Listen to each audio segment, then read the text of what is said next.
কুরআনে কারীমের মজলিস, নিজেদেরকে সংশোধন করার মজলিস, আল্লাহ এবং তার রাসূল সাল্লাল্লাহু আলাইহি সাল্লামের কথা জানা এবং শোনার মজলিস।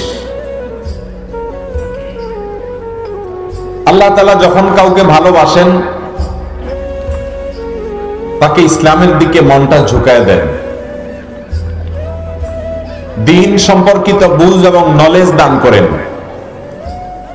মান ইউরিদিল্লাহু বিহি খায়রান ইউফাক্কিহু ফিদ্দীন। আল্লাহ তাআলা যার ভালো চান, যাকে দিয়ে কল্যাণ নিতে চান, তাকে দ্বীন বা ইসলামের বুঝ এবং নলেজ এবং সেদিকে টান এবং ভালোবাসা দান করে দেন। আজকের এই মহতী মজলিসে আসতে পারা এটাও রব্বুল আলামিনের রহমত এবং অনুগ্রহ। আল্লাহর একান্ত অনুগ্রহ না হলে এই এলাকাতে আরো শত শত মানুষ আছে না?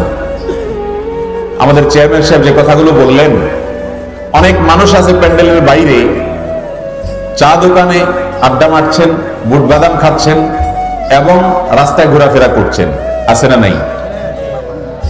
এই লোকগুলোকে প্যান্ডেলে আসতে দেওয়া হচ্ছে না। আপনারা মনে করছেন তারা আসছে না, আসলে তাদেরকে আসতে দেওয়া হচ্ছে না। কেন দেওয়া হচ্ছে না?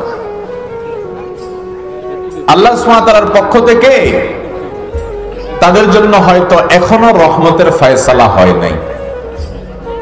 এই জন্য শয়তানের আয়তনে, শয়তানের কন্ট্রোল এবং নিয়ন্ত্রণে তারা এখনো আছে। আমাদের যাদেরকে আল্লাহ সুবহানাহু ওয়া তাআলা কোরআনের এই মজলিসে, আল্লাহর রহমত নাজিলের মজলিসে এসে বসার তৌফিক দিয়েছেন, আমরা সবাই আল্লাহর কাছে শুকরিয়া জানাই, আলহামদুলিল্লাহ। মুহতারাম হাজিরিন, সম্মানিত উপস্থিতি, কোরআনে কারীমের অতি পরিচিত দুটি আয়াত আমি তেলাওয়াত করেছি। এই আয়াতের বিষয়বস্তু আপনারা বুঝেছেন, অনেকেই হয়তো বুঝতে পেরেছেন। আর এই আয়াতকে সামনে রেখে কিছু কথা আমি আরজ করব। ওয়া মা তাওফীকি ইল্লা বিল্লাহ। আল্লাহ সুবহানাহু ওয়া তাআলা আমাদেরকে সৃষ্টি করেছেন, উদ্দেশ্য কি? আল্লাহর ইবাদত করা। ওয়া মা খালাকতুল জিন্না ওয়াল ইনসা ইল্লা লিয়াবুদুন। আল্লাহ বলেছেন আমি জিন এবং মানুষকে সৃষ্টি করেছি শুধুমাত্র আমার ইবাদতের জন্য। কিসের জন্য সৃষ্টি হয়েছে? আল্লাহর ইবাদতের জন্য। এটা হলো আমাদের জন্মের উদ্দেশ্য, আমাদের সৃষ্টির উদ্দেশ্য। কিন্তু আজকাল আমাদের কাজকর্ম, আমাদের ব্যস্ততা, আমাদের কর্মপন্থা, এগুলো দেখে মনে হয় আমাদের জন্ম হয়েছে খাওয়ার জন্য। ঠিক না ঠিক? সকাল থেকে রাত পর্যন্ত, জওয়ান বয়স থেকে বৃদ্ধ বয়স পর্যন্ত, নারী থেকে নিয়ে পুরুষ পর্যন্ত প্রত্যেকটা মানুষ আব্দুদ দিনার ওয়াদ দারহাম, শুধু পয়সা চাই, টাকা চাই, সম্পদ চাই। আমল চলে যাক, ঈমান চলে যাক, ইবাদত নষ্ট হয়ে যাক, নামাজ গোল্লা যাক, আমার পয়সা চাই। ঠিক না ঠিক? প্রিয় ভাইরা আমার, পশু পাখির সাথে মানুষের পার্থক্যের জায়গাটা কোথায়? ও মানুষ, একটু বিবেক এবং আকল খরচ করতে হবে। আল্লাহ সুবহানাহু ওয়া তাআলা পশু পাখিরও সৃষ্টি করছেন, আমাদেরও সৃষ্টিকর্তা। আল্লাহ বলেছেন ওয়ালাকাদ কাররামনা বনি আদম। আদমের সন্তানদেরকে, মানুষ জাতিকে আমি সম্মান দিয়েছি, মর্যাদা দিয়েছি, অন্য পশু পাখির মতো তারা নয়। তাদের থেকে আদম সন্তানের মর্যাদা অনেক গুণ বেশি। সারা পৃথিবীর যত সৃষ্টি আল্লাহ সুবহানাহু ওয়া তাআলা সাজিয়েছেন, যত পশু পাখি সৃষ্টি করেছেন, এই সবগুলো সৃষ্টি করেছেন মানুষের জন্য। কার জন্য? আর মানুষকে সৃষ্টি করেছেন মালিকের গোলামি করার জন্য, মালিকের গোলামি করার জন্য। কিন্তু আজ আমরা পশু পাখির কাতারে চলে গেছি। পশু পাখির জীবনের উদ্দেশ্য আর টার্গেটের সাথে আপনার আমার জীবনের উদ্দেশ্য আর টার্গেটের তেমন কোনো পার্থক্য খুঁজে পাওয়া যায় না। মারগাকাত বাইদা বিরু আয়াদরুজি তালবাদ আদমি জাদা নাদারাত খিরাদ আকল তামিজ। একটা মোরগের বাচ্চা জন্মগ্রহণ করার পরে তার প্রথম কাজ হয় কান্নাকাটি করা, ঠিক না ঠিক? কান্নাকাটি না, খাবারের জন্য সিউ সিউ করা। বের হইয়াই প্রথম কি করে? খাবারের জন্য অস্থির হয়ে যায় না? আর মানুষের সন্তান জন্মের পরে প্রথম কাজ হলো কাঁদা, কান্নাকাটি করে। পশু পাখির সাথে মানুষের এক বড় পার্থক্যের জায়গা হলো উদ্দেশ্যের ক্ষেত্রে। আমাদের সমাজে হাজার হাজার মুসলমান আছে যারা মুসলমানের ঘরে জন্মগ্রহণ করছে, নামে মুসলমান, নিজের জীবনের লক্ষ্য উদ্দেশ্য সম্পর্কে কোনো খবর নাই। আছে না নেই? যদি বলা হয় তোমার সৃষ্টি কেন হয়েছে, এই পৃথিবীতে কেন আসছো, মায়ের পেটে তো ভালোই ছিল, খাওয়া দাওয়া করতা, কোনো টেনশন পেরেশানি ছিল না, মার খাওয়া থেকেই আল্লাহ তোমার খাওয়ার ব্যবস্থা করতেন। দুনিয়ার এই ঝামেলার ভেতরে তোমাকে আল্লাহ কেন পাঠিয়েছেন? কোন উদ্দেশ্য আছে না নেই? কিন্তু আপনার আমার, আমি আপনাদেরকে ওয়াজ করতে আসি নাই ভাই, আমি আমার নিজেকে এবং আপনাদের সবাইকে আমরা নসিহত করতে আসছি। আমাদের আজকালকার ব্যস্ততা দেখলে মনে হয় আমাদের জন্ম হয়েছে শুধুমাত্র পয়সা কামাই করার জন্য, ঠিক না ঠিক? গরু ছাগলও রুটি রুজির জন্য চেষ্টা করে, হাঁস মুরগিও করে, সব পশু পাখিও করে, আমরাও করি। আপনি খেয়াল করে দেখবেন যে কোনো পশু পাখির একমাত্র টার্গেট এবং ধান্দা হলো খাওয়া, ঠিক না ঠিক? আপনি হাঁস মোরগ থেকে নিয়ে, গরু ছাগল থেকে নিয়ে যত পশু পাখি পাবেন দেখবেন সারাক্ষণ শুধুমাত্র মুখ বালাচ্ছে, ঠিক না ঠিক? কোথায় কি পাওয়া যাচ্ছে, কোথায় কি পাওয়া যাচ্ছে, কুকুর বলেন, শুকুর বলেন, যা দেখবেন। আল্লাহর জমিনে এমন একটা পশু পাখি দেখাইতে পারবেন না যে চিন্তাশীল, যে ভাবে। আছে? বুদ্ধি দিয়েছে আল্লাহ তাআলা তাদেরকে। তাদের মূল কাজ কি? শুধু খাওয়াই না, ডিম থেকে বের হওয়ার পরে মুরগির বাচ্চার প্রথম কাজ হলো খাবার তালাশ করা, ঠিক না ঠিক? আর মানুষের সন্তান কান্না দিয়ে পৃথিবীর আগমন শুরু হয়। ও ভাই, আজ আমরা পশু পাখির মতো হয়ে গেছি, আমাদের জীবনের মূল উদ্দেশ্য থেকে অনেক দূরে সরে গেছি। পশু পাখি খাবারের জন্য সারাদিন ছুটোছুটি করে, যেদিকে যায় শুধুমাত্র খাবারের চিন্তা করে। আর আমরাও একেবারে বুঝজ্ঞান হওয়া থেকে নিয়ে কবরে যাওয়া পর্যন্ত পয়সা পয়সা পয়সা, দুনিয়া দুনিয়া দুনিয়া, আর কোন ধান্দা টার্গেট নাই।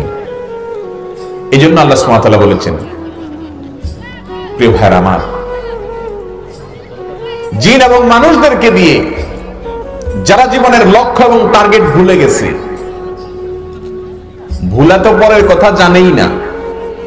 40-50 বছরের মুসলমান যদি জিজ্ঞাসা করেন, অনেক লোককে পাবেন যে আপনার সৃষ্টি কেন হয়েছে, বলতে পারবে না, ঠিক না ঠিক? আল্লাহ তাআলা আমাদের সবাইকে জীবনের লক্ষ্যের দিকে অগ্রসর হওয়ার তৌফিক দান করুন। প্রিয় ভাইরা আমার, আল্লাহ তাআলার গোলামের দুইটা পার্ট, দুইটা অংশ, দুইটা দিক। একটা দিক হলো সরাসরি আল্লাহর গোলামি করা, আল্লাহর হক আদায় করা। এর ভিতরে আল্লাহর সবচেয়ে বড় হক হলো আল্লাহর প্রতি সহিভাবে, বিশুদ্ধভাবে ঈমান আনা। আল্লাহর প্রতি কি করা? ঈমান আনা।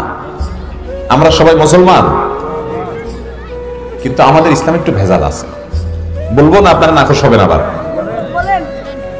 কিছু তিতাওয়াজ বলবো না, শুধু মিষ্টিগুলো বলবো? তিতা আপনারা মনে কষ্ট নেবেন না তো?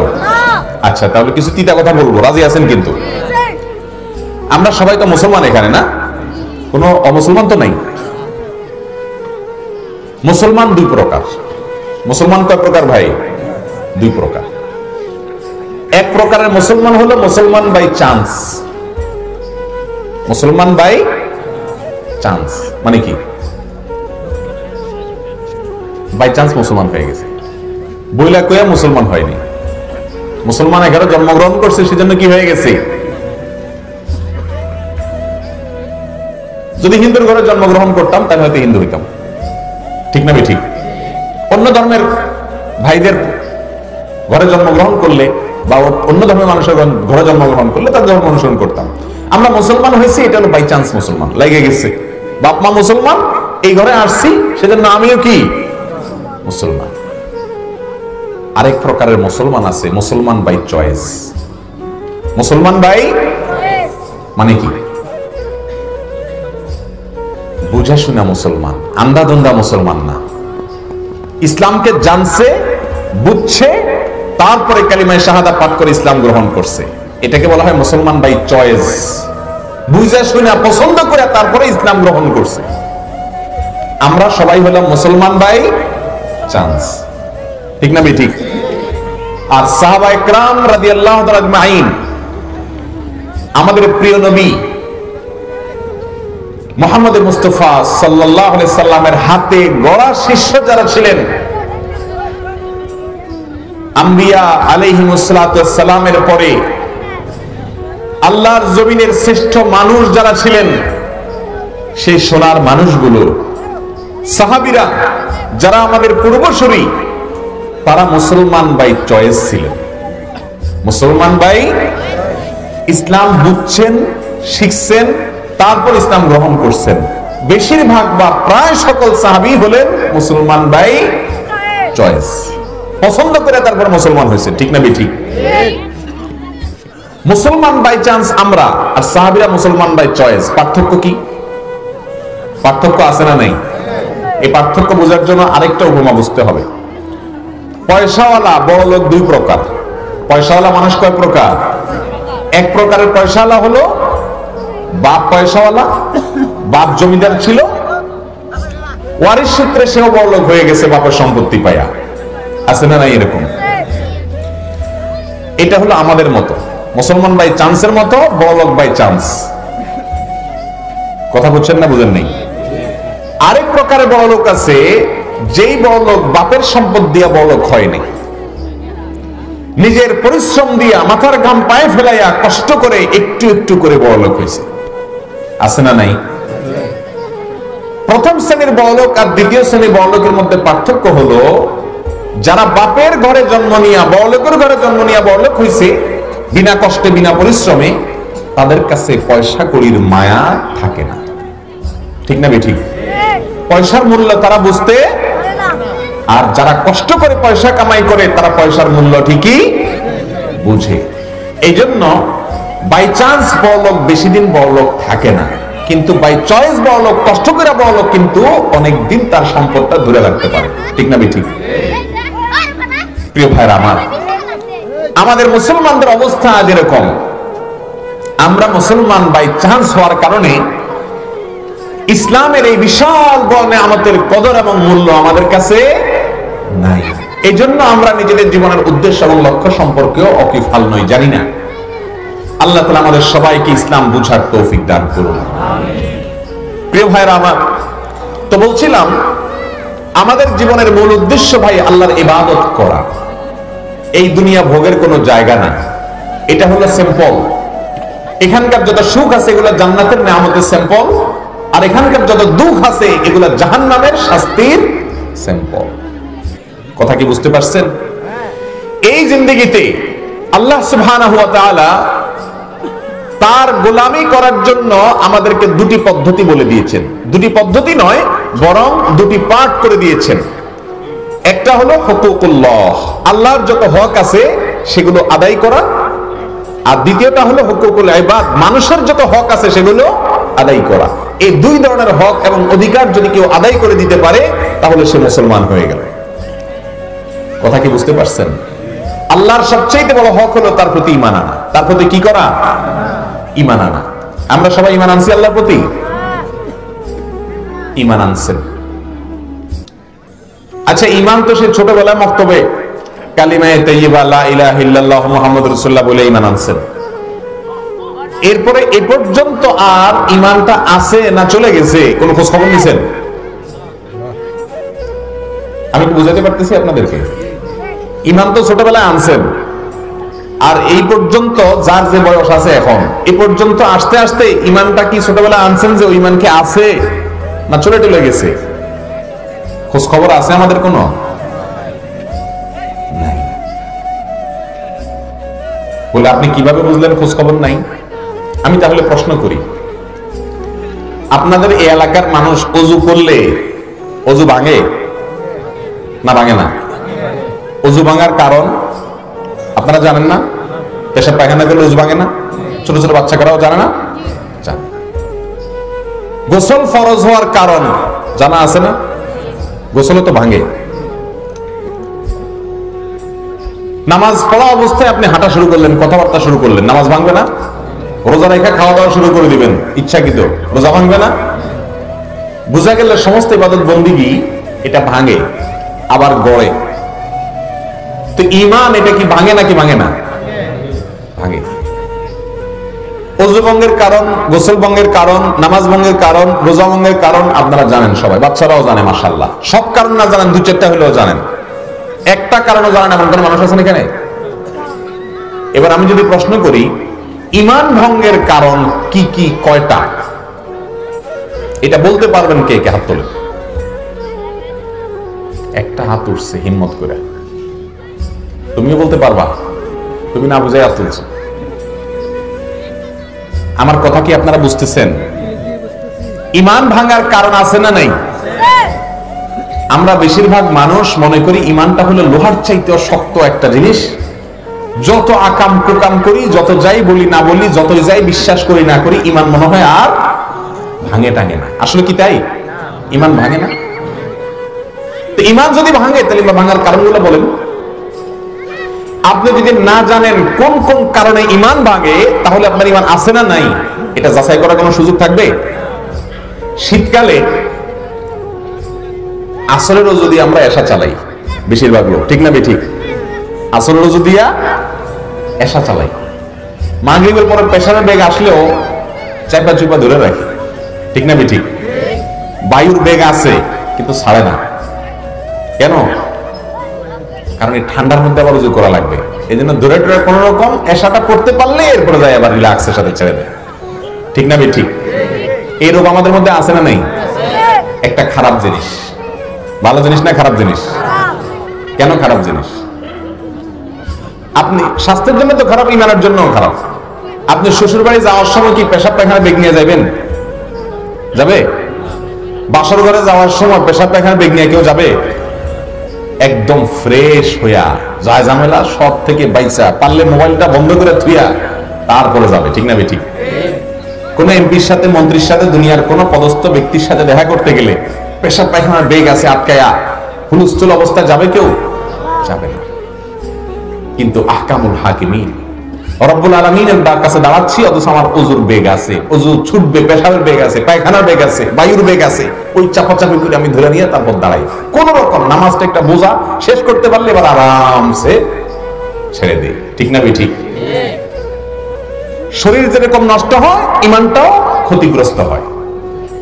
নবী আলাইহিস সালাম বলেছেন, আলা আদুল্লুকুম আলা মা ইয়ামহুল্লাহু বিহিল খাতায়া ওয়া ইয়ারফা'ু বিহিদ দারাজাত। সাহাবীদেরকে বলেছেন, আমি কি তোমাদেরকে বলে দিব না এমন কিছু আমলের কথা, যে আমলগুলো করলে তোমাদের মর্যাদা আল্লাহ তাআলা বাড়ায় দিবেন, আর তোমাদের ছোটখাটো ভুল ত্রুটি আল্লাহ তাআলা মাফ করে দিবেন। সাহাবীরা সব আমলের পাগল ছিলেন, মুসলমান ভাই চয়েস ছিলেন, তো এইজন্য আমলের মূল্য বুঝতেন। আমরা পয়সার মূল্য যেরকম বুঝি, তারা আমলের মূল্য সেরকম বুঝতেন। তারা বললেন, বালা ইয়া রাসূলুল্লাহ, হে আল্লাহর রাসূল, অবশ্যই বলবেন, কেন বলবেন না, অবশ্যই বলুন। তখন নবী আলাইহিস সালাম বলেছেন তিনটি আমলের কথা। এর ভিতরে একটি আমল হলো ইসবাগুল ওযুই আলাল মাকারিহ। আপনার কষ্ট হচ্ছে ওযু করতে, তারপরেও সে কষ্ট সহ্য করে, কষ্ট উপেক্ষা করে যদি ওযু করতে পারেন, সঙ্গে সঙ্গে মুসলমান হিসাবে, জান্নাতি হিসাবে আপনার ক্লাস আল্লাহ তাআলা বাড়ায় দিবেন। কিরকম বাড়াবে জানেন? এক হাদিসে আসছে, এক জান্নাতীর সাথে অন্য জান্নাতীর যখন স্তরের দরজার মধ্যে পার্থক্য হবে, দুনিয়ার মানুষ আকাশের তারকাকে যেরকম দূরে দেখে, যত দূরে, এক জান্নাতীর সাথে আরেক জান্নাতীর মর্যাদাগত পার্থক্য এরকম দূরে হবে। শুধুমাত্র কষ্ট করে ওযু করলে। করবেন তো ইনশাআল্লাহ এখন থেকে? শীতের দিন চাপাচাপি করে ওযু ধরে রাখা যাবে না। ফ্রেশ মন নিয়ে নামাজে দাঁড়াইতে হবে, ফ্রেশ। কোন রকম চাপটাপ নিয়ে দাঁড়ানো যাবে না, তাহলে সালাতে মনোযোগ থাকবে? থাকবে না। আল্লাহ আমাদের সবাইকে আমলের তৌফিক দান করুন। যেই কথা বলতেছিলাম সেখানে ফিরে আসি। প্রিয় ভাইরা আমার, ওযু এই শীতের দিনে প্রায় সময় আমাদের আসে না নাই সন্দেহে পড়ে যায়। যেহেতু একটু কষ্ট হয়, গরমের দিন হলে এত চিন্তা করি না, কারণ ওযু করলে আরো শান্তি লাগে। শীতের দিন হলে চিন্তা করি ওযুটা আছে না গেল। এরকম হয় কি হয় না আপনাদের? বিশেষ করে মাগরিব এশা আসরের সময় তো করছিলাম, এর মধ্যে বায়ুটায়ুকে আসলো কিনা, পেশাব কি করলাম কিনা, সন্দেহ হয় কি হয় না? এই সন্দেহ যখন হয় তখন আমরা সাথে সাথে চিন্তা করি যে আমি কি পেশাবে গেছি, আমার কি বায়ু আসছে, আমি কি পায়খানা করছিলাম, এই কথাগুলো মনে করে কি করি না? প্রিয় ভাইরা আমার, ওযু আছে না নাই এটা আমি মনে মনে চিন্তা করি, কারণ আমি জানি অনেক কাজের কারণে ওযু ভেঙে যায়। সে কাজগুলো হলো কিনা আমি মাঝে মধ্যে খোঁজ খবর নেই। আমার ওযু খোঁজ খবর প্রায় সময় নেই। 40, 50, 60, 70 বছরের মুসলমান আছেন এখানে অনেকে। বুকে হাত দিয়ে বলতে পারবেন কয়জন মানুষ যে জীবনে এই পর্যন্ত আসতে গিয়ে কয়বার থমকে দাঁড়িয়েছেন মসজিদে, আপনার বাসায়, ওয়াজের মাহফিলে, কোরআনের সামনে, যে আমি তো ঈমান ছোটবেলায় আনছিলাম, ঈমানটা আছে তো না চলে গেছে? ওযু যেরকম চলে গেছে এটা নিয়ে চিন্তা করেন, খোঁজ খবর নেন, ঈমানটাও কি আছে না চলে গেল, এই কথাটা খেয়াল করছেন, ঈমানের খবরটা নিছেন, চিন্তাটা করছেন, এরকম ঈমানদার কয়জন আছে? সংখ্যায় খুব কম না? আমার কথা আপনারা বুঝতেছেন না মনে হয়, বেশি কঠিন কথা হয়ে যাচ্ছে। আমাদের ঈমানের খোঁজ খবর নেওয়া লাগবে না? ঈমান অনেক কারণে চলে যায় ভাই, প্রায় 10টি কারণ আছে ঈমান ভঙ্গের। এই কারণগুলো উলামাদের কাছ থেকে জেনে নেবেন। আমি শুধু একটা কারণ বলে আমার মূল আলোচনা চলে যাব, সেটা হলো মানুষ যদি আল্লাহর সঙ্গে শিরিক করে তাহলে তার ঈমান নষ্ট হয়ে যায়। আল্লাহর সঙ্গে যদি কি করে? আল্লাহর সঙ্গে যদি কাউকে পার্টনার বানায়, আল্লাহর সঙ্গে যদি কাউকে আল্লাহর সমকক্ষ বানায়, সাথে সাথে সে ইসলাম থেকে খারিজ হয়ে যায়। কিছু কাজ আছে যে কাজগুলো করলে ঈমান নষ্ট হয়ে যায়, কিছু কথা আছে যে কথাগুলো বললে ঈমান নষ্ট হয়ে যায়, কিছু বিশ্বাস আছে যে বিশ্বাসগুলো অন্তরে ধারণ করলে, যে আকীদা রাখলে ঈমান থেকে মানুষ খারিজ হয়ে যায়। সেগুলো জানতে হবে কি হবে না? বাঁচতে হলে জানতে হবে। আল্লাহ আমাদের সবাইকে জানার তৌফিক দান করুন। আমি আজকে সে বিষয়ে কথা বলবো না। আমি বলছি যে আল্লাহ তাআলা দুনিয়াতে পাঠাইছেন ভাই তার গোলামি করার জন্য। আমরা এখানে সবাই চিরকাল থাকতে পারবো? আমাদের পূর্বপুরুষ কেউ ছিলেন, মুরব্বীকে জিজ্ঞাসা করেন, ওনার বন্ধু বান্ধবরা, ওনার বয়স সমবয়স্ক যারা ছিলেন তাদের সবাইকে এখন আছে? অনেকে চলে গেছেন না? তারা আর আসছে না আসবে কোনোদিন? এই সহজ কথাটা বুঝেন এমন কোন লোক আছে? প্রিয় ভাইরা আমার, এটা আমাদের থাকার জায়গা না। ইহা হাম সব মুসাফির হ্যায়, ওহি আখির ঠিকানা, কোই আগে রওয়ানা হ্যায়, কোই পিছে রওয়ানা। এখানে আমরা মুসাফির ভাইরে, বাবারে, আমাদের আসল ঠিকানা সেটা। সবাই চলে যাবে, কেউ আগে যাবে আর কেউ পরে যাবে। যে যাবে সে আর কোনোদিন ফিরে আসবে না। ও ভাই, এই জন্য এখান থেকে সোজা হয়ে যেতে হবে। আল্লাহর গোলামির খাতায় নাম লেখে যদি যেতে পারেন তাহলে আখিরাত দাঁড়ায় গেল। আর যদি পয়সার টাকার গোলাম হন, দুনিয়ার গোলাম হন, নফসের গোলাম হন, কোরআন আর হাদিসের অনুসারী না হন, তাহলে আখিরাত বরবাদ হয়ে যাবে। আল্লাহ আমাদের সবার দিনকে এবং দুনিয়াকে সংশোধন করে নেওয়ার তৌফিক দান করুন। তো বলছিলাম ভাই, আল্লাহর গোলামি দুই ভাবে হবে। এক হলো আল্লাহর হক আদায় করলে। আল্লাহর হক হলো একে তো আল্লাহর সঙ্গে শিরিক করা। রাসূল করিম সাল্লাল্লাহু আলাইহি সাল্লাম বলেছেন, হাক্কুল্লাহি আলাল ইবাদ আইয়াবুদুহু ওয়া লা ইউশরিকু বিহি শাইআ। আল্লাহর হক হলো, আল্লাহর অনেক হকের ভিতরে সবচেয়ে বড় হক হলো মানুষ আল্লাহর ইবাদত করবে, তার সঙ্গে কাউকে শরীক করবে না। ইবাদত হবে শুধু কার জন্য?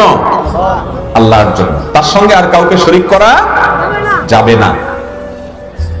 যদি কেউ এই কাজটা করতে পারে, আল্লাহর হকটা ঠিক মতো আদায় করে, তখন আল্লাহর হক হয়ে যায় বান্দাকে জান্নাতে দেওয়া। আমরা কিন্তু অনেক ভাবে শিরিক করি। আমি আজকে শিরিক নিয়ে কথা বলবো না, তারপরে উঠছে যদি কথা বলি। আমরা অনেক ভাবে শিরিক করি, আমরা টেরও পাই না। আমরা মনে করি মূর্তির সামনে মাথা সেজদা দিয়ে পূজা করলে ওইটার নাম শুধু শিরিক। এছাড়া আরো বিভিন্ন রকমের শিরিক বিভিন্ন ভাবে হইতে পারে, এটা আমরা খেয়ালও রাখি না। যেমন আমাদের দেশে অনেক ভাইরা আছেন, দুনিয়ার কোনো কিছু প্রয়োজন হলে তারা বিভিন্ন মাজারে গিয়ে চায়, আছে না নাই? মুখে বলে ইয়াকা না'বুদু ওয়া ইয়াকা নাস্তাঈন, আল্লাহ শুধু তোমারই ইবাদত করি আর তোমার কাছেই সাহায্য চাই। ছেলে মেয়ে হয় না, চলে গেছে মাজারে, আছে না নেই? ব্যবসা বাণিজ্যের উন্নতি হয় না, চলে গেছে মাজারে, মাজারে গিয়ে দোয়া করতেছে। তাহলে ব্যবসার উন্নতি হবে, সন্তান হবে। চাওয়ার কথা যে মালিকের কাছে, তার কাছেও চায়, পাশাপাশি মাজারেও যায় চায়। এটাকে বলে শিরক। এটাকে বলে কি?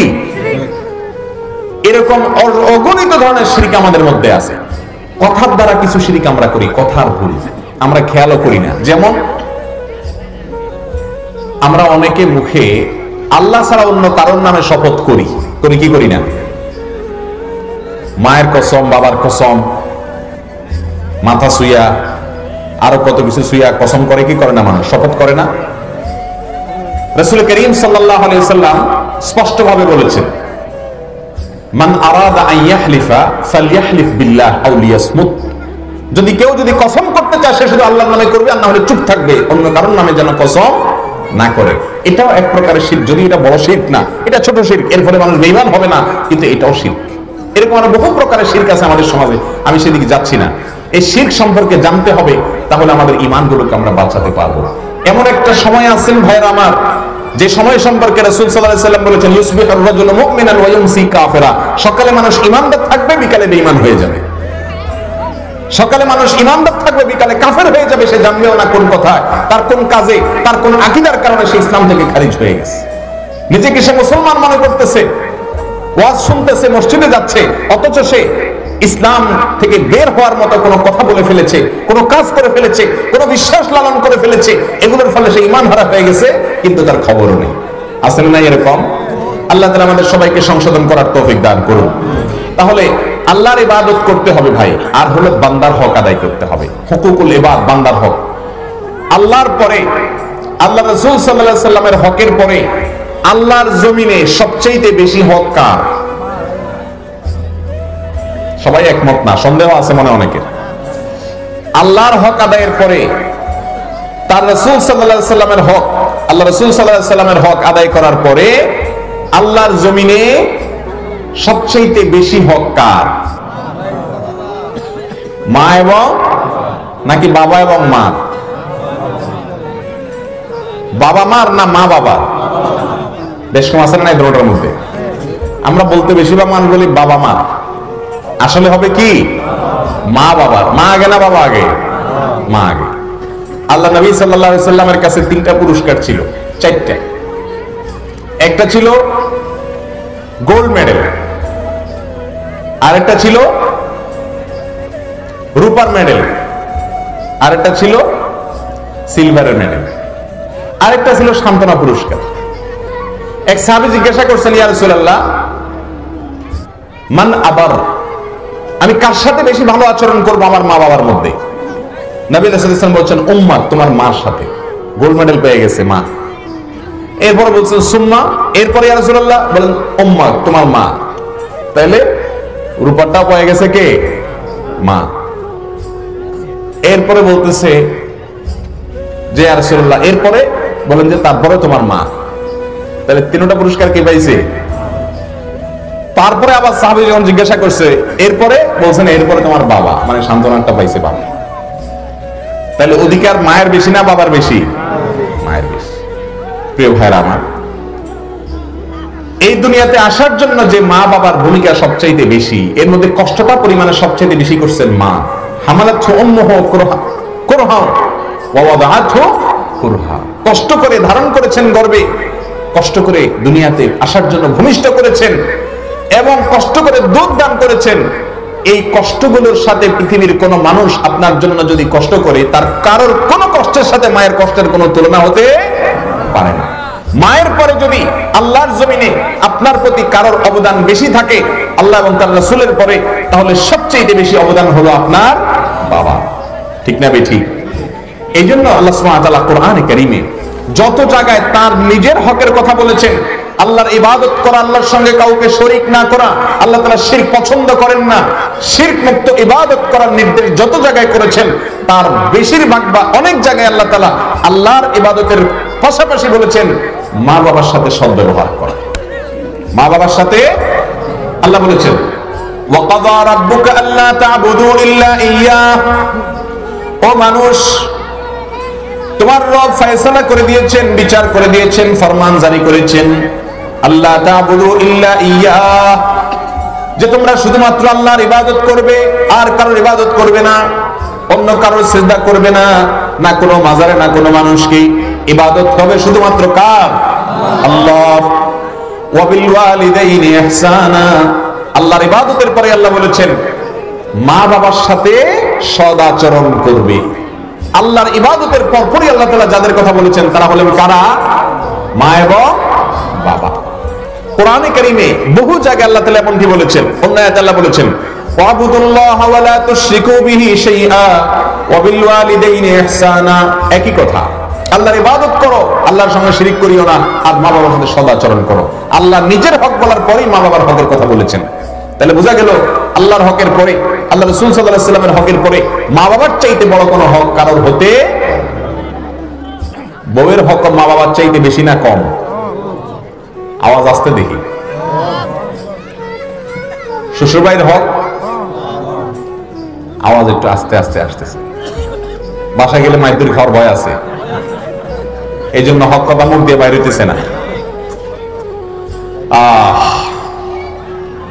আজকাল মা বাবার সাথে সুন্দর আচরণ হয় না, মাগার মাশাআল্লাহ মধুর মতো আচরণ শ্বশুরের সাথে হয়। বাপের সাথে আচরণটা গেউ গেউ হলেও শ্বশুর মিয়ার সাথে মাশাআল্লাহ আচরণটা হয় মধুর মতো, ঠিক না বেঠিক? মায়ের সাথে আচরণটা গেউ গেউ হলে কি হবে? শাশুড়ি আম্মা জানের সাথে আচরণটা মাশাআল্লাহ খুব মিষ্টি, ঠিক না বেঠিক? আপন ভাই এবং বোনের সাথে সারাক্ষণ গেউ গেউ করলে কি হবে? শালা এবং শালিকার সাথে মাশাআল্লাহ, ঠিক না বেঠিক? যেদিকে গেলে জাহান্নামে যাব আমরা, শয়তান আমাদেরকে ওইদিকেই টানে। যেদিকে আমার গেলে আখিরাত দাঁড়াবে, যেদিকে আমার গেলে আল্লাহ খুশি হবেন, আমার জান্নাত তৈরি হবে, শয়তান ওইদিকে ভুলেও যেতে। অনেক সন্তান আছে বাবা মার সাথে সুন্দর আচরণ করতে চায়, কিন্তু ওই যে শয়তান দেয় না। ভালো কথা বললেও মা বাবার সাথে ঘেউ ঘেউ করে বলে, আছে না নাই? প্রিয় ভাইরা আমার, মা বাবাকে যদি নিজের শরীরের চামড়া দিয়ে জুতা বানায় দেওয়া হয়, কথার কথা, এটা কেউ করেও না করবেও না, এই শরীয়ত বলে নাই, বুঝার জন্য বলতেছি, তবুও কোনোদিন মা বাবার ঋণ কোনোদিন শোধ করা। অনেক সন্তান আছে কুলাঙ্গার, মা বাবার জন্য কিছু পয়সা করি কামাই করে দিয়া টিয়া একটু ঘর বাড়ি করে দিয়া বলে সে আমার জন্য কদ্দুর করছে, আমি তার অনেক গুণ বেশি করে দিচ্ছি। এরকম অমানুষ আছে না নাই? ও ভাইরা আমার, আপনার আমার মালিক কি বলতেছে শুনেন। রাসূল করিম সাল্লাল্লাহু আলাইহি সাল্লাম বলেছেন রিদার রব্ব ফি রিদাল ওয়ালিদাইন ওয়া সাখাতুর রব্ব ফি সাখাতিল ওয়ালিদাইন।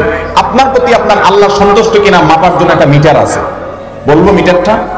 একটা মিটার আছে, যে মিটার দিয়ে আপনি চেক করতে পারবেন যে আপনার মালিক আপনার প্রতি সন্তুষ্ট না অসন্তুষ্ট, এখন চেক করতে পারবেন।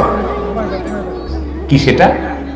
সেটা হলো রাসূল করিম সাল্লাল্লাহু আলাইহি সাল্লাম বলেছেন কারোর মা বাবা যদি তার প্রতি সম্পূর্ণ সন্তুষ্ট থাকে, তাহলে সেই জন্য নিশ্চিত থাকে যদি ঈমান আর ফরজ আমলগুলো ঠিক থাকে, হারাম থেকে বেঁচে থাকে, আর মা বাবাকে সন্তুষ্ট করে রাখে, তো তার মালিক তার উপরে সন্তুষ্ট।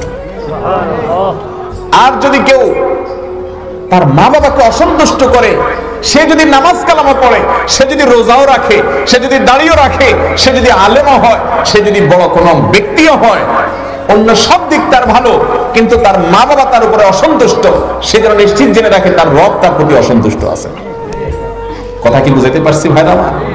ও ভাই, মা বাবা কি সম্পদ, মা বাবা কি জিনিস, এটা আজকাল বেশিরভাগ সন্তানরা আমরা উপলব্ধি করতে পারি না।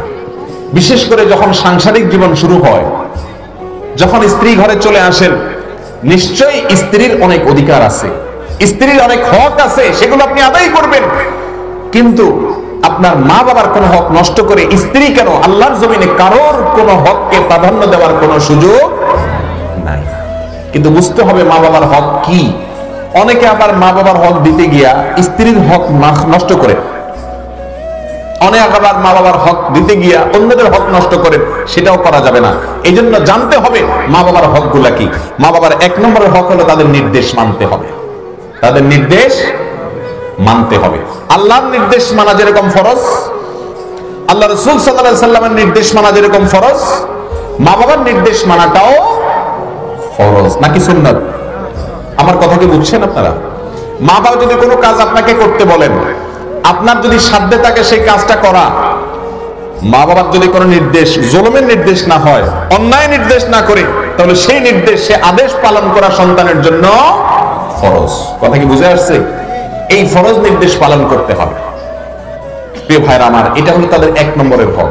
যদি মা বাবা কোনো অন্যায় করতে বলে তাহলে সেটা করবেন না, কারণ রাসূল করিম সাল্লাল্লাহু আলাইহি ওয়াসাল্লাম বলেছেন লা তাআতা লিমাখলুকিন ফি মাসিয়াতিল খালিক। আল্লাহর হুকুমকে লঙ্ঘন করে পৃথিবীতে কোন মানুষের হুকুম মানা, এমনকি মা বাবা যদি বলে এমন কাজ করতে যে কাজ করতে আল্লাহ নিষেধ করেছেন, তাহলে আল্লাহর নির্দেশ প্রাধান্য দিবেন না মা বাবার নির্দেশ প্রাধান্য দিবেন? কারণ আল্লাহ আমার সৃষ্টিকর্তা, আমার মা বাবার অবদানের চাইতে বড় অবদান কার? আল্লাহ। অতএব মা বাবার নির্দেশ মানতে হবে, এটা ফরজ। দ্বিতীয়, মা বাবার পাওনা হলো তাদেরকে সম্মান করতে হবে। এমন কোনো কথা বলা যাবে না যে তাদের মনে কষ্ট হয়, ধমক দেওয়া যাবে না, জোর করে তাদের সামনে কথা বলা যাবে না। ধমক তো বহুত পরের কথা।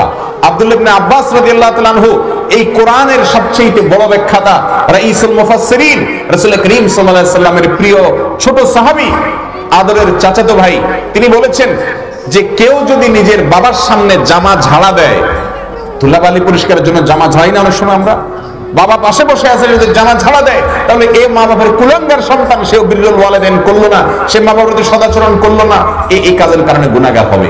তাহলে যারা মা বাবার সাথে ধমক দিয়া কথা বলেন, জোর করে কথা বলেন, এরা কখনো জান্নাতে যাওয়া তো দূরের কথা, আল্লাহ সুবহানাহু ওয়া তাআলার সন্তুষ্টি অর্জন করার কোনো সুযোগ। এজন্য ভাইরা আমার, মা বাবার হকের ব্যাপারে খুব বেশি সাবধান থাকতে হবে, তাদেরকে সম্মান করতে হবে। আমাদের দেশে আজকাল সবচাইতে বেশি সম্মান করে মানুষ পীর সাহেবকে। কাকে সম্মান করে? যারা পীরের মুরিদ। ইজ্জতটা সবচেয়ে বেশি কারে করে? আপনারা কি আমার কথা বুঝে জবাব দিচ্ছেন না এমনি বলতেছেন? মুরিদের কাছে পীর সাহেবের চাইতে বড় সম্মানের কোনো পাত্র আছে? কথা বলে না। পীর সাহেবের পরে যদি কাউকে একটু বেশি ইজ্জত দেয়, তাহলে সরাসরি ওস্তাদ, চেয়ারম্যান সাহেব যে বললেন একটু আগে, মাদ্রাসা ছাত্র ওস্তাদদের সম্মান করে, অনেক সম্মান করে। ঠিক আসলেও তাই। আদব ইহতিরাম মাদ্রাসাগুলোতে শেখানো হয় আলহামদুলিল্লাহ। আপনাদের এখানে যে মাওলানা ইব্রাহিম সাহেব আছেন, আরো অন্যান্য উলামা ইকরাম আছেন, তারা তাদের বাচ্চাদেরকে, মাদ্রাসার ছাত্রদেরকে যে আদব এবং শিষ্টাচার শিক্ষা দেয়, এগুলা সমাজের জন্য কোনো আতঙ্কের কারণ হয়? রাস্তা ধরে মানুষকে থাপড়ায়, ছুরি ধরে চান্দাবাজি করে, মা বাবার ঘরের বাইর করে দেয়, ফেরেশতা তৈরি হয় মাদ্রাসাগুলোতে। ঠিক না ঠিক? এই সমাজ আল্লাহ সুবহানাহু ওয়া তাআলার রহমতে এখনো টিকে আছে। এই দেশে অসংখ্য মাদ্রাসা কিন্তু ফেরেশতা আছে, মানুষ না ফেরেশতা। মাদ্রাসাতেও ভুল ত্রুটি হয়, ওলামাদেরও ভুল ত্রুটি হয়, কিন্তু আলহামদুলিল্লাহ কিছু মাদ্রাসার ছাত্ররা, যাদের সম্পর্কে এই সমাজের মানুষের এখনো ধারণা নেই, এদের নীতি নৈতিকতা আদর্শের স্তর এত উপরে যে সেটা কল্পনাও করা কঠিন। আল্লাহ তাআলা এই দেশের প্রতি অনেক অনুগ্রহ করেছেন। এই যে করোনা ভাইরাস চলছে চায়নাতে, 32টা দেশকে সবচেয়ে বেশি ভীতিকর আতঙ্কের বলা হয়েছে। তার ভিতরে অনেক দেশ আছে যে দেশে করোনা ভাইরাস ছড়িয়ে পড়েছে। আমাদের পার্শ্ববর্তী দেশ ভারতেও ছড়িয়ে পড়েছে, নেপালেও ছড়িয়ে পড়েছে, কিন্তু আমরা চায়নার খুব কাছাকাছি অবস্থান করতেছি। অনেক জনবহুল দেশ, জনবহুল দেশ, এরপরেও এখনো পর্যন্ত এই দেশের প্রতি আল্লাহ তাআলা রহম করেছেন। বলেন আলহামদুলিল্লাহ। আল্লাহ আমাদের এই গরিব দেশের প্রতি আপনি আরো বেশি রহম করেন। আল্লাহ আমাদেরকে আপনার গোলামির পথে আরো বেশি অগ্রসর হওয়ার তৌফিক নসিব করেন। আল্লাহ আমরা যেন রহমত আরো বেশি পাই, সেই তৌফিক আপনি দান করেন। প্রিয় ভাইরা আমার, তো বলছিলাম রাসূল করিম সাল্লাল্লাহু আলাইহি ওয়াসাল্লাম তিনি আমাদেরকে শিক্ষা দিয়েছেন, আল্লাহর পরে, আল্লাহ রাসূলের পরে সবচেয়ে বেশি অধিকার আদায় করতে হবে কার? মা বাবার। মা বাবার অধিকারের ভিতরে দ্বিতীয় অধিকার হলো তাদেরকে সম্মান করা। মা বাবার সামনে ঠিক সেরকম থাকবেন যেরকম পীরের সামনে থাকে। আমি কি বুঝতে পারতেছি? দুনিয়াতে মা বাবার চাইতে বড় কোনো মুরব্বী, আপনার কাছে বড় কোনো বুজুর্গ, মা বাবার চাইতে বড় কোনো সম্মান পাওয়ার হকদার আল্লাহর জমিনে আর কেউ হতে পারে না। যদি আপনি আপনার রবের সন্তুষ্টি চান, দোজানো হয়ে যেটা পীরের সামনে বসেন, ওটা মা বাবার সামনে বসেন। কথা কি বুঝাতে পারছি? আল্লাহর কসম, দুর্ভিক্ষ শুরু হয়েছে মা বাবার অবাধ্যতার, নাফরমানির। হুকুকুল ওয়ালিদাইন, মা বাবার নাফরমানি করা আল্লাহর জমিনে বড় বড় কবিরা গুনাহ এবং অপরাধগুলোর মধ্যে থেকে একটা হলো নাফরমানি করা। নাফরমানির মধ্যে একটা হলো মা বাবা বললো ডাইনে যান, আপনি গেলেন বামে যান। কিছু ছেলে মেয়ে আছে বাপ মা যদি ভালো কিছুও বলে তো সে তার উল্টাটা করতে ভালো লাগে, আছে না নেই? যদি বলে বাবা ডাইনে যা, ইচ্ছা কিন্তু সে বামে যাও, ঠিক না? ঠিক আছে না নাই? এরকম আমাদের মধ্যে। প্রিয় ভাইরা আমার, মনে রাখতে হবে মা বাবা হলো আপনার জান্নাতের দুয়ার। জান্নাতের কি এক বর্ণনা রাসূলুল্লাহ সাল্লাল্লাহু আলাইহি ওয়াসাল্লাম বলছেন যে আওসাতুল জান্নাহ ওয়ালিদুক, তোমার বাবা হলেন জান্নাতের মধ্যম একেবারে মাঝামাঝি দরজা। এই লোকটাকে টার্গেট করো, শুধু সিজদা বাদ রাখো, সরাসরি আল্লাহর জন্য যেগুলো করে সেগুলো বাদ রাখো, আর সব রকমের সম্মান দাও, দোজানো হয়ে বসে থাকো, ইজ্জত করো। তর্ক তো দূরের কথা, তার সামনে কোনো জোরে আওয়াজ দিয়ে কথা বলবে না। পীরকে যেরকম তোমরা সম্মান করো, মা বাবাকে সেরকম মর্যাদা দাও।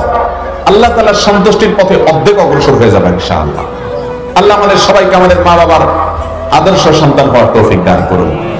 প্রিয় ভাইরা আমার, মা বাবা যদি অমানুষ হয়, খারাপ মানুষ হয়, তাহলে কি তাদের সাথে সদাচরণ করা যাবে? কি বলেন? মা বাবা বেনামাজি, খারাপ মানুষ, এমনকি মুশরিক, শিরিক করতেছে, মা বাবার সাথে ভালো আচরণ করবেন না খারাপটা করবেন? তারপরও ভালোটা করতে হবে। আল্লাহ সুবহানাহু ওয়া তাআলা বলেছেন ওয়া ইন জাহাদাকা আন তুশরিকা বিল্লাহ, ও সন্তানেরা, যদি তোমার মা বাবা তোমাকে আল্লাহর সঙ্গে শিরিক করতে বাধ্য করে, চেষ্টা করে, ফালা তুতিউহুমা, তাহলে তাদের কথা শুনবা না, শিরিক করবা না, ঠিক আছে, কিন্তু তাদের সাথে তুমি বসবাস করবে একেবারে সাধারণভাবে, মা বাবার প্রতি ইজ্জত সম্মান দিয়ে।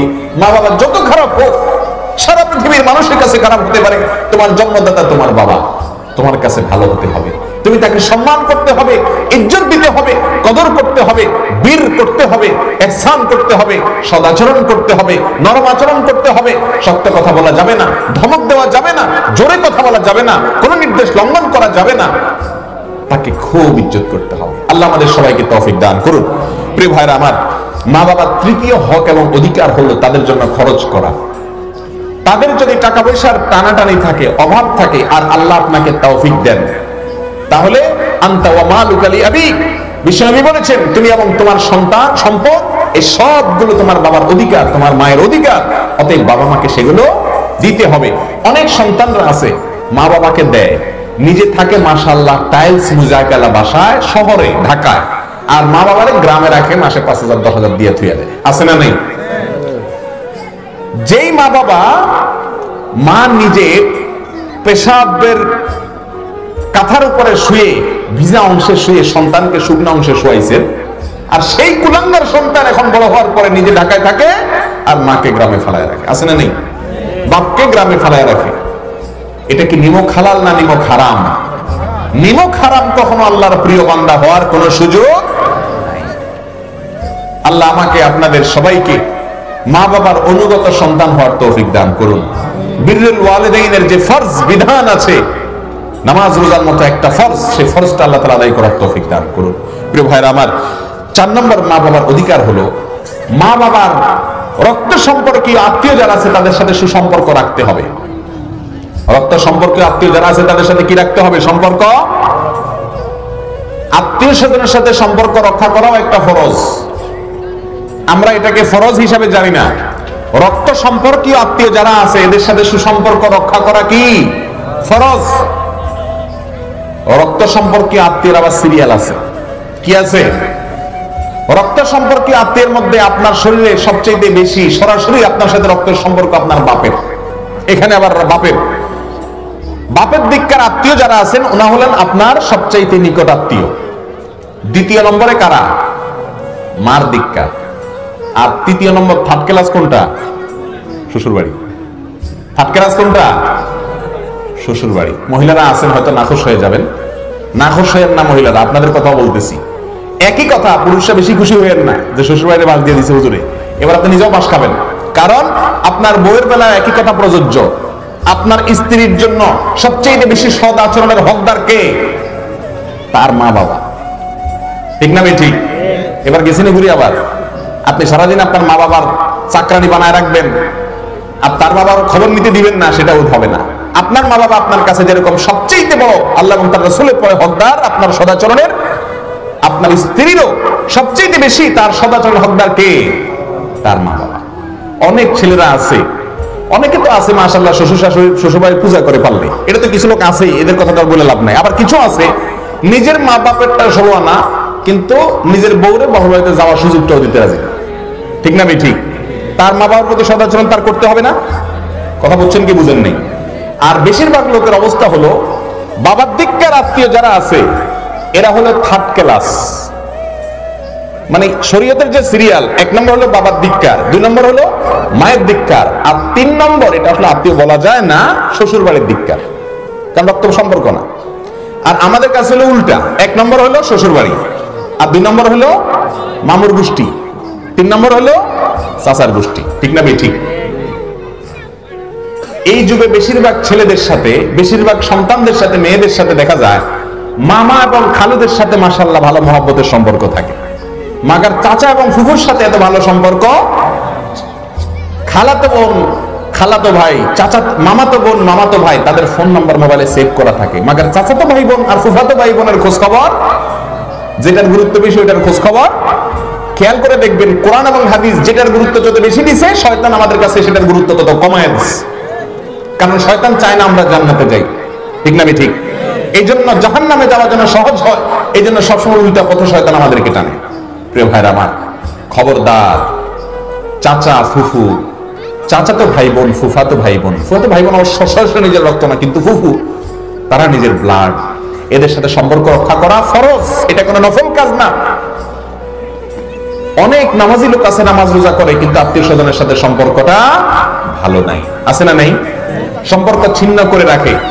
হাদিসে কুদসিতে আছে, আল্লাহ সুবহানাহু ওয়া তাআলা নিজে বলেছেন, যে ব্যক্তি আত্মীয়তার বন্ধনকে ছিন্ন করে আমিও তাকে ছিন্ন করে দেব। এই জন্য আত্মীয়তার বন্ধন রক্ষা করতে হবে। করবেন তো ইনশাআল্লাহ?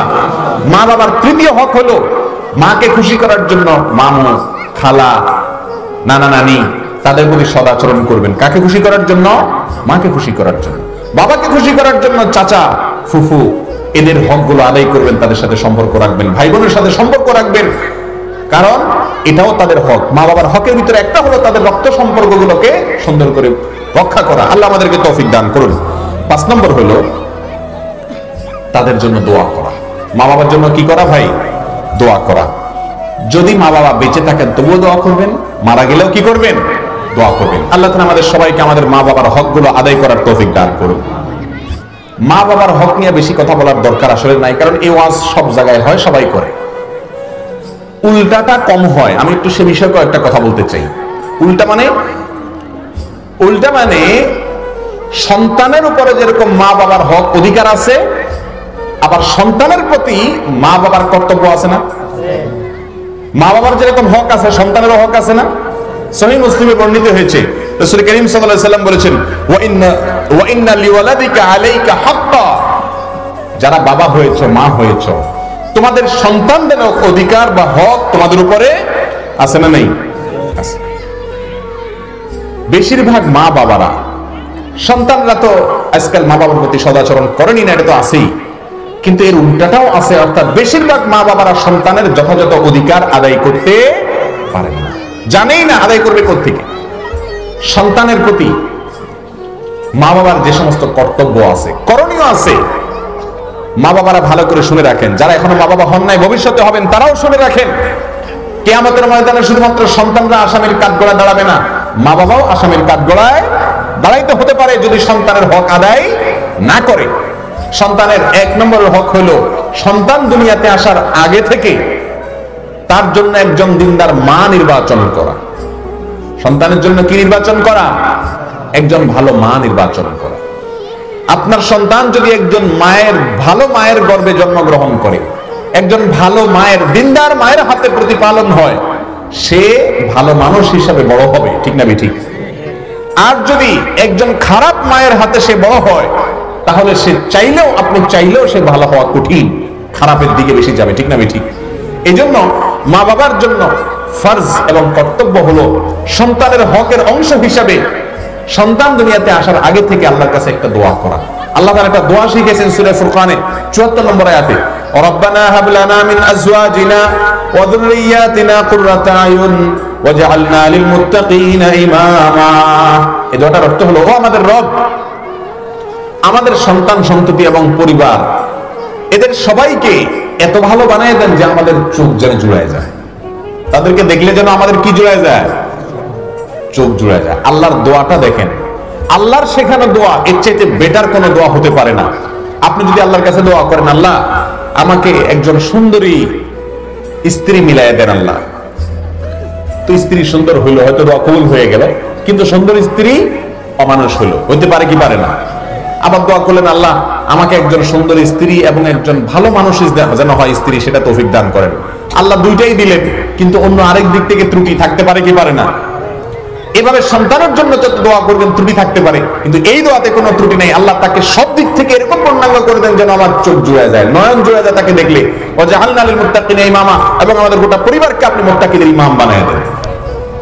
এক নম্বরের কর্তব্য, করণীয় বাবাদের সন্তানদের প্রতি, সন্তানদের জন্য ভালো মা নির্বাচন করবেন। আজকাল যারা এখনো বিয়ে করেন নাই, অথবা নিজের সন্তান ছোট ভাই বোন আছে তাদেরকে বিয়ে করাবেন, ভালো করে শুনে রাখেন, বিয়ে করার ক্ষেত্রে সবচেয়ে গুরুত্বের সাথে দেখবেন কোন মেয়েটা দিনদার, কোন মেয়েটা আল্লাহকে চিনে, কোন মেয়েটা কোরআনের জ্ঞান তার ভিতরে আছে, হাদিসের জ্ঞান তার ভিতরে আছে। যদি ওইটা থাকে, সে আপনার হক ঠিক মতো আদায় করবে। আর যদি শুধু সৌন্দর্য আর রূপ দেখেন, পয়সা কড়ি দেখেন, বংশজাত দেখেন, অন্যান্য জিনিস দেখেন, দিনদারি না দেখেন, তাহলে আপনার কপাল ভালো হলে তো ভালো, খারাপ হওয়ার সম্ভাবনাও আছে না নেই?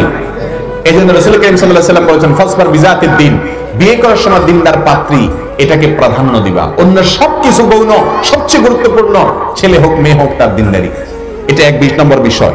নাম্বার ২, দ্বিতীয়ত যে বিষয়টি তা হলো, সন্তান জন্মগ্রহণ করার পরে বাবার মার কর্তব্য হলো সন্তানের জন্য সুন্দর একটা নাম নির্বাচন করা। আজকাল তো মাশাআল্লাহ নামের যে বাহার, তালটু, বল্টু, মন্টু, টিটু, মানে কত যে রঙের ঢকের নাম। মহিলাদের নাম, মেয়েদের নাম পিঙ্কি, রিঙ্কি, ঝুমকি, ধমকি, হুমকি, এগুলো নাম, ঠিক না ঠিক? এত সুন্দর সুন্দর নাম মুসলমানদের আছে, কিন্তু সেগুলো রাখে না। এখন মানুষ একটা পিতা বাস্তবতার কথা বলি, আয়েশা, ফাতেমা, আল্লাহ রাসূল সাল্লাল্লাহু আলাইহি সাল্লামের প্রিয় প্রিয় মানুষগুলোর নামে এখন সম্ভ্রান্ত ঘরের মেয়েদেরকে খুব কম দেখা যায়। ওই কাজের বুয়া, গরিব মানুষ, নাম কি আয়েশা, ফাতেমা, খাদিজা, আর একটু দুনিয়াতে পয়সা করে দুই চারটা হইলে, একটু পাকনাটা গজায় উঠলে, ফকিরওয়ালা দুই চারটা পয়সা দিলে, এরপরে মেয়েদের নাম রাখে পিঙ্কি, রিঙ্কি, ঝুমকি, আয়েশা, খাদিজা রাখতে লজ্জা লাগে, ঠিক না ঠিক? মনে রাখবেন, সন্তানের যে নাম রাখবেন কিয়ামতের দিন আপনাকে ওই নাম নিয়ে ডাকা হবে, এবং নামের একটা প্রভাব ব্যক্তির জীবনে পড়ে। এই যে পোলাপান আজকাল যে তিরিং বিরিং তুরুল্লার মতো নাচে, মা বাপ চায় একরকম, হয় আরেক রকম, বলে ডাইনে যা, যায় বামে, এই যে উল্টা পাল্টা দেখেন, এগুলোর একটা বড় কারণ নাম। নামের ভিতরে টলটু বল্টু, তো লাফালাফি করবে না করবে কি? কথা কি বুঝে আসছে? ওর যদি একটা সুন্দর নাম রাখেন, দেখবেন যে তার ভিতরে নামের একটা প্রভাব আসবে। কথা কি বুঝাতে পারছি? এক লোকে তার দুইটা ঘোড়া ছিল, একটা ঘোড়ার নাম রাখছে আবু বকর, আর তার নাম রাখছে ওমর। মনে চাইছে রাখছে, ঘোড়াটা তার পছন্দের ছিল, ভালোবাসার ছিল, এই জন্য ভালোবাসার দুই সাহাবীর নামে রাখছে। তো কোন এক অমুসলিম, অমুসলিম বললে সাধারণ অমুসলিম না, মুসলমানদেরকে হত্যাকারী এক সৈনিক, কাফেরদের একজন বড় সৈনিক, এইগুলোর সাথে গুতাগুতি করতেছে, ঘোড়ার সাথে দুষ্টামি করতেছে। একটা ঘোড়ার লাথিতে ওই জায়গায় পড়ে গেছে, এমন জায়গায় লাথি পড়ছে, মারাই গেছে। তো যেই লোক নাম রাখছে সে দূরের থেকে খবরটা শুনছে, শুনা বলতেছে যে ঘোড়া কোনটা লাথি মারছে তা তো আমি জানি না, তবে আমি নিশ্চিত যেটার নাম ওমর রাখছি ওইটার লাথি খাইয়ে মরছে। কারণ যার নাম ওমর হবে তার ভিতরে ওমরের মেজাজ কিছু না কিছু হইলো ইনশাআল্লাহ আসবে। এই জন্য নামের বিশাল বড় প্রভাব।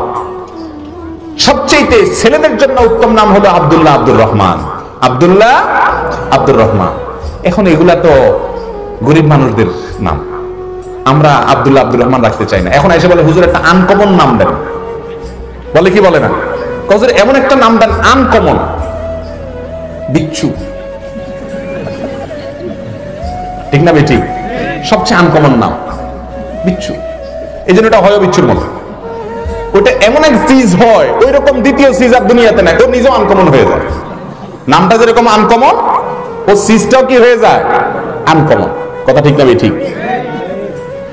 মুসলমানের সন্তান নিজের সন্তানের নাম আব্দুল্লাহ রাখবে, বলে যে আব্দুল্লাহ তো ওই যে পাশের বাইরে একজন আছে, তাতে সমস্যাটা কি?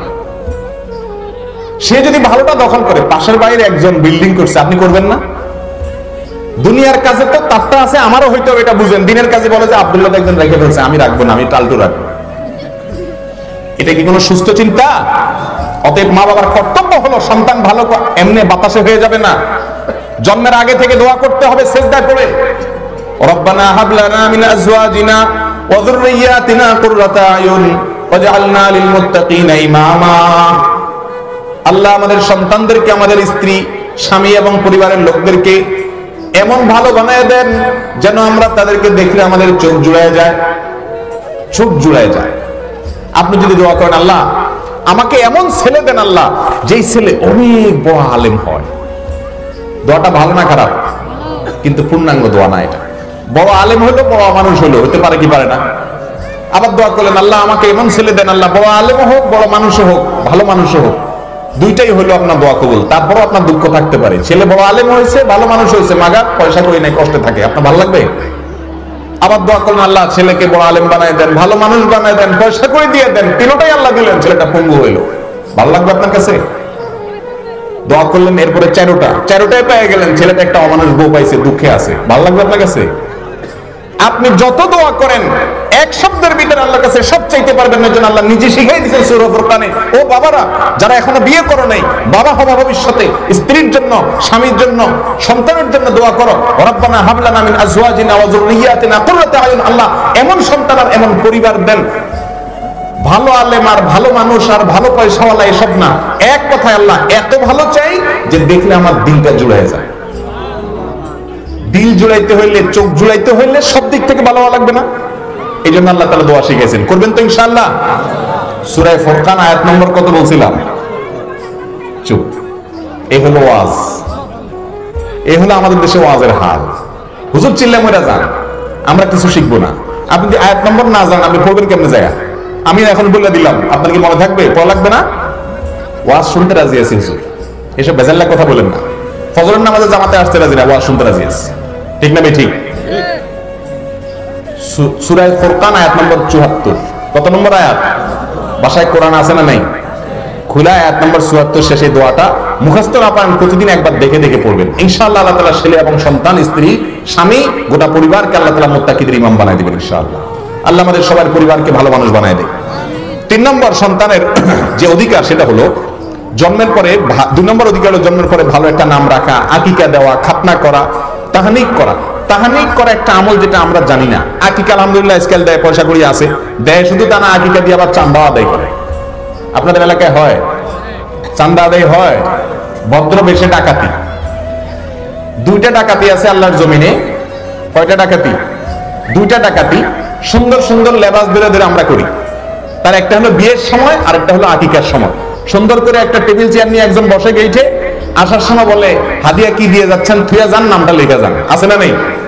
এটা হলো ভদ্র বেশে ডাকাতি। কারণ সহিহ মুসলিমের হাদিস, নবী রাসূলুল্লাহ সাল্লাল্লাহু আলাইহি ওয়াসাল্লাম বলেছেন, লা ইয়াহিল্লু মালু মিরিন মুসলিমিন ইল্লা বিতিবি নাফসি।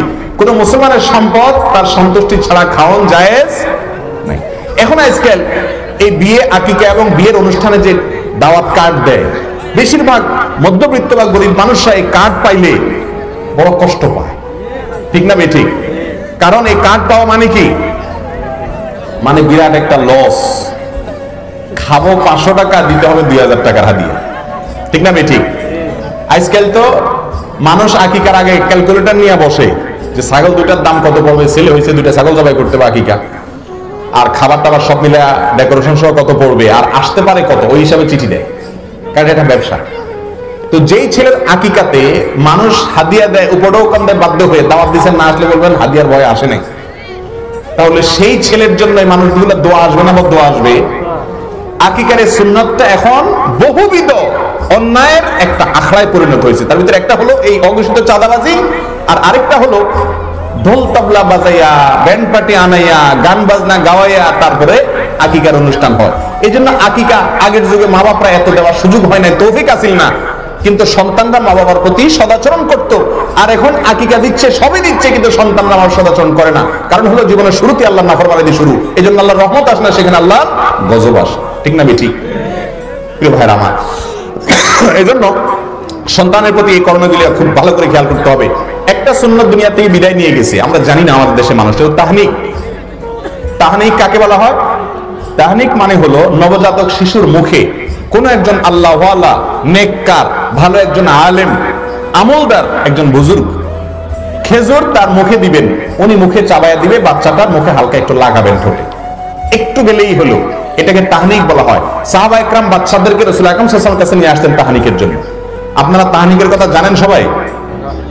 আলোচনা নেই, আমি জন্য আকিকা নিয়ে বললাম না। আকিকা আপনারা করেন মাশাআল্লাহ, ভালো নাম রাখার মধ্যে ভেজাল আছে সেটা বললাম, আর তাহনিক করে না এখানে ভেজাল আছে সেটা বললাম। আল্লাহ আমাদেরকে সব সুন্নাতগুলো মানার তৌফিক দান করুন। প্রিয় ভাইরা আমার, মা বাবার উপরে সন্তানের প্রতি যে সমস্ত কর্তব্য রয়েছে তার ভিতরে অন্যতম হলো তাদেরকে সৎ কাজের আদেশ এবং অসৎ কাজের বাধা প্রদান করা। এখন সব বাবারা চায় আমার সন্তান থাকুক দুধে ভাতে। কি চায়? সন্তান আমার থাকুক কিসে?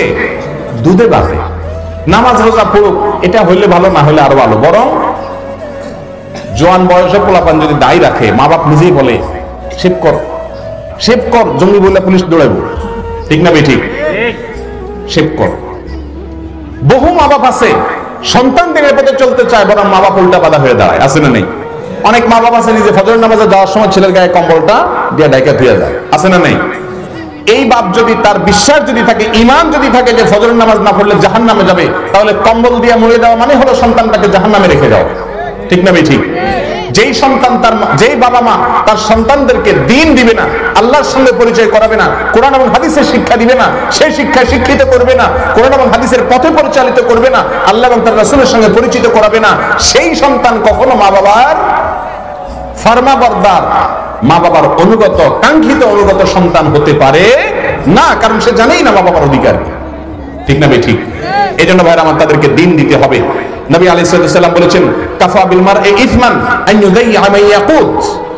আপনার অধীনস্থ লোকেরা নষ্ট হয়ে যায়, আপনার কোনো মাথা ব্যথা নাই, আপনি অপরাধী হওয়ার জন্য এটা যথেষ্ট। নিজে হাজী সাহেব, গাজী সাহেব, মাশাআল্লাহ দাড়ি টুপি সবই আছে, মাগার মেয়েটা আপনার বেপরদা চড়ে, আপনার নাম দায়ুস।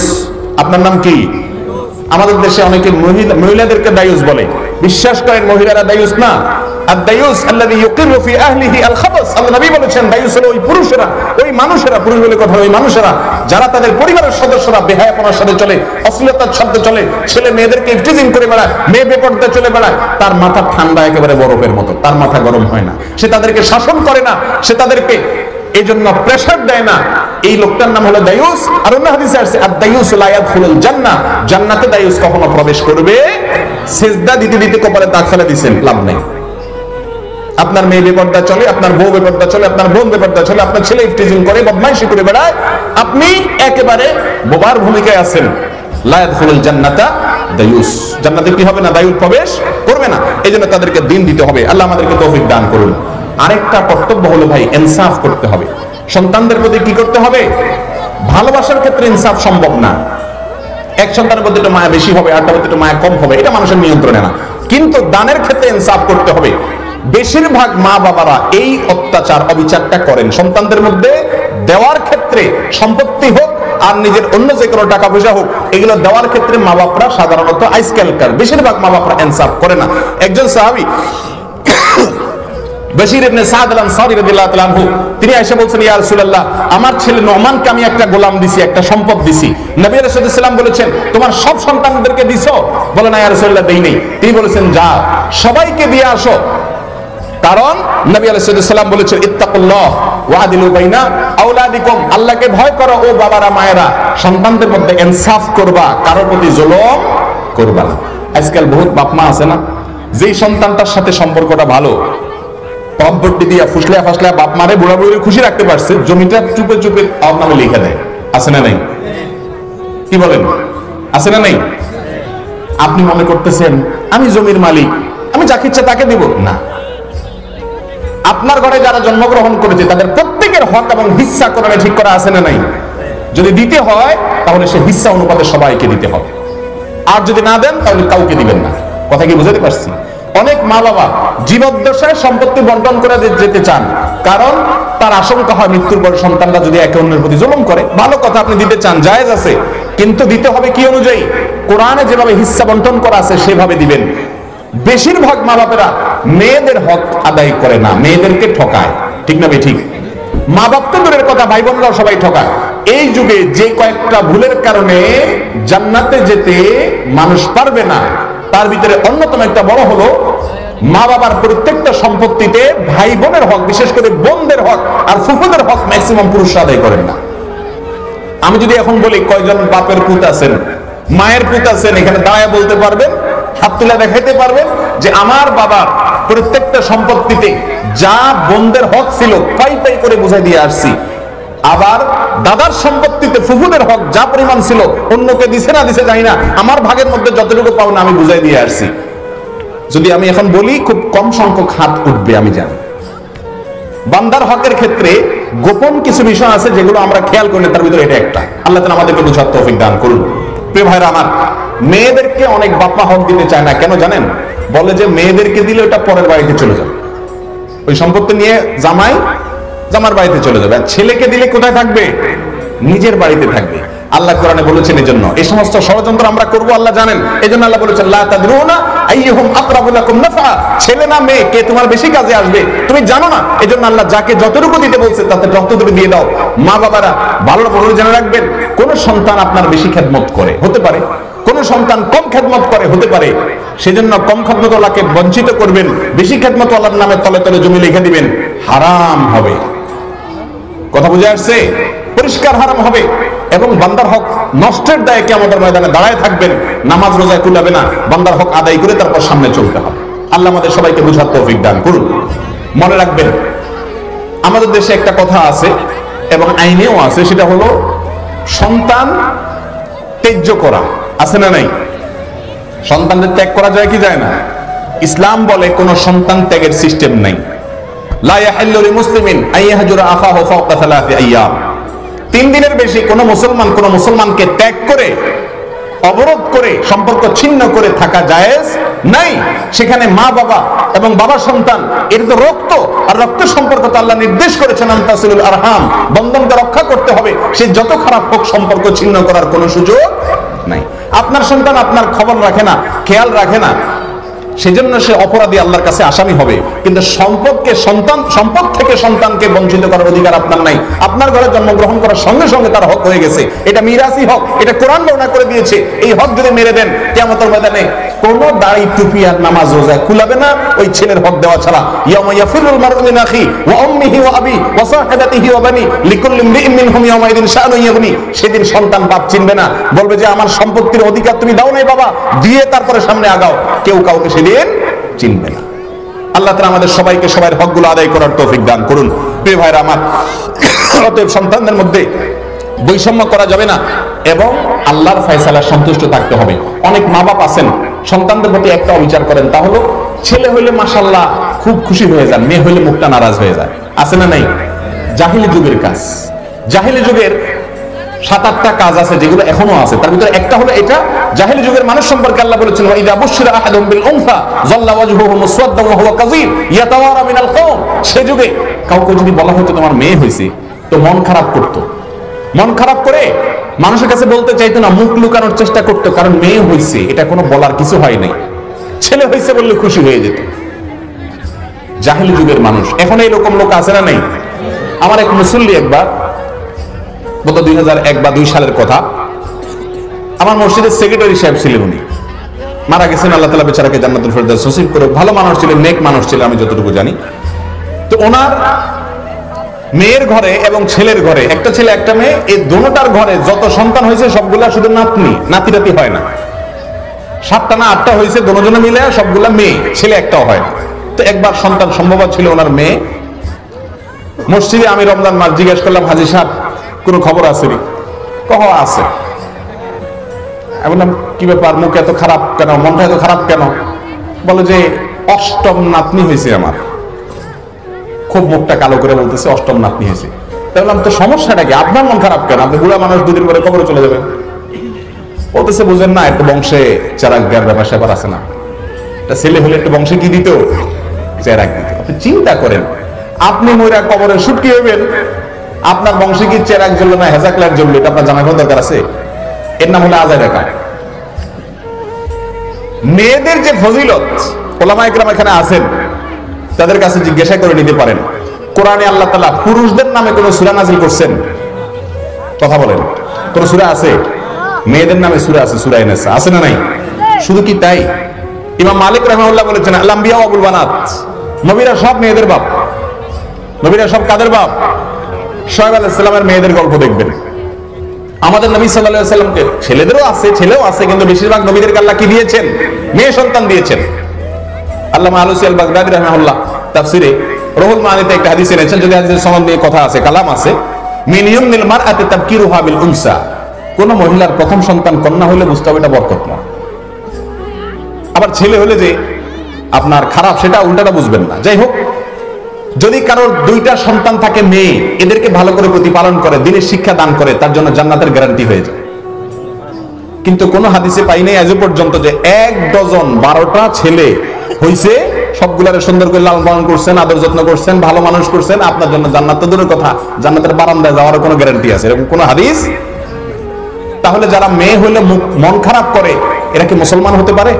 মুসলমান হতে পারে না। নবী আলাইহিস সালাতু ওয়াস সালাম, তাকে আল্লাহ তাআলা ছেলে দিয়েছেন, কিন্তু নিয়ে নিছেন 4টা সন্তান জীবিত রাখছেন, তার সবগুলাই কি মেয়ে।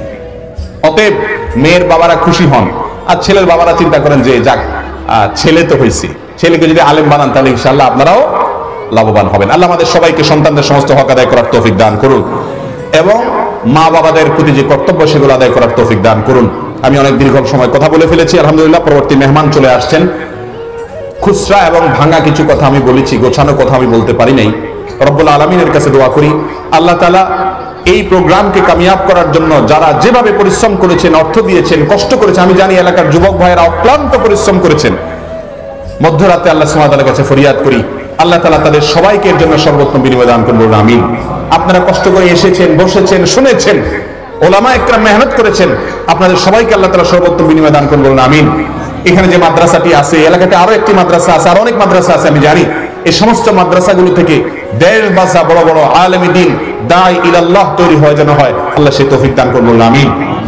যে সমস্ত কথা বললাম, যদি ভালো কিছু বলে থাকি তাহলে আল্লাহর পক্ষ থেকে, আর ভুল কিছু বলে থাকলে আমার পক্ষ থেকে, শয়তানের তরফ থেকে, আল্লাহ তাআলা ভুলগুলো মাফ করে দিন, আর ভালোগুলো অনুযায়ী আমাকে আপনাদের সবাইকে আমল করার তৌফিক দান করুন। এখানে যেভাবে আমরা একত্রিত হয়েছি, দোয়া করি আল্লাহ তাআলা আমাদেরকে একইভাবে জান্নাতুল ফেরদাউসে একত্র হওয়ার তৌফিক দান করুন। জাযাকুমুল্লাহু খায়রা ওয়া আখিরু দাওয়ানা আলহামদুলিল্লাহি রাব্বিল আলামিন।